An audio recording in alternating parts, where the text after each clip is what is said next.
پسرت یا دخترت؟ دختر واسه مردمه، تاج سرم پسرم. نظر باباشون؟ بچه مردم. پسر وقتی دخترت دیر میاد خونه، باباشو تحریک میکنم بیفته به جونش. پسرت دوست دختر داشته باشه؟ بچه‌م زرنگه. دخترت دوست پسر داشته باشه؟ به عمش رفته، وگرنه من که آفتاب مطاب ندیده بودم. نحوه محبت پسرت به شما؟ محبت میکنه، وقتی بهش پول میدم قبول میکنه. نحوه محبت دخترت به شما؟ محبت نخواستم، همین درسشو بخونه کافیه. اگه دخترت شاد باشه؟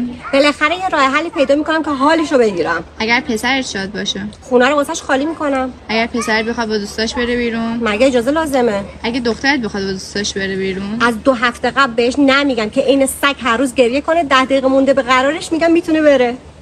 عصای پیری؟ بعد دختر بالاخره یه جا به درد بخوره. ممنون.